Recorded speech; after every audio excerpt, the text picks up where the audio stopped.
বাদলশীল হত্যা মামলায় অভিযুক্ত আরও তিনজনকে গ্রেপ্তার করল রাজনগর পিয়ারবাড়ি থানার পুলিশ। মোট 7 জনের বিরুদ্ধে মামলা হয় পুলিশ। এ নিয়ে মোট 6 জনকে গ্রেপ্তার করে পুলিশ। আজ দুপুর 12:30 নাগাদ পুলিশ রিমান্ড চেয়ে হত্যা মামলায় জড়িত ধৃত 3 জনকে বেলুনিয়া আদালতে সুপর্দ করে পুলিশ।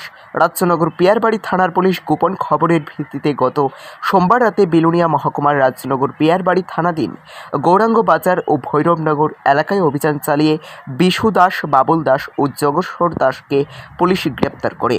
উল্লেখ্য, গত 12 জুলাই সন্ধ্যায় চেত্তাখালা বাজারে দুর্বৃত্তরা হামলা বাদলশীলকে।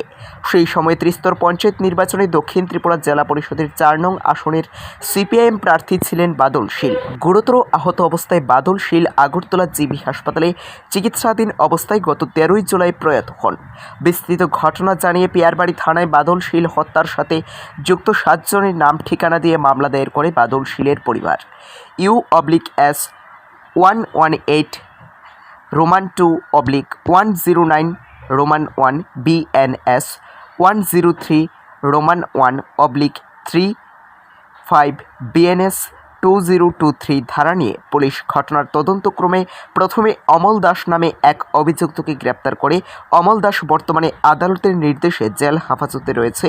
এরপর পুলিশ আরও রিঙ্কু পোদ্দার ও প্রদীপ নমকে গ্রেপ্তার করে, এরাও আদালতের নির্দেশে জেল হেফাজতে রয়েছে। গত সোমবার রাতে পুলিশ আরও 3 জনকে আটক করে মোট 6 জনকে আটক করে আরও একজন অভিযুক্ত অধরা।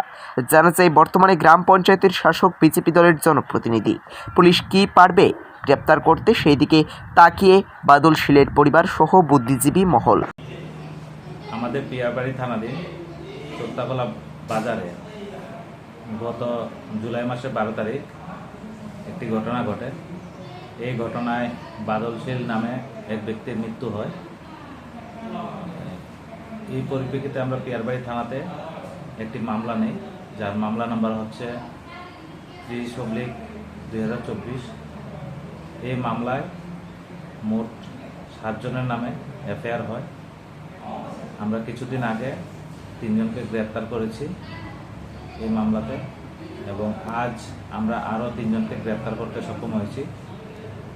এরা হচ্ছে বাবুল দাস, বাড়ি চেত্তাখালা বাজারে, এবং বিশ্বরঞ্জন দাস, ওনার বাড়ি ভৈরবনগর, এবং যজ্ঞেশ্বর দাস, ওনার বাড়িও ভৈরবনগর। তো আমরা আজকে বেলুনিয়া কোর্টে প্রেরণ করছি এবং আমরা পুলিশ রিমান্ড চাইছি, এবং এই ঘটনায় আরও একজন জড়িত আছে, আমরা ওকে শীঘ্রই গ্রেপ্তার করব।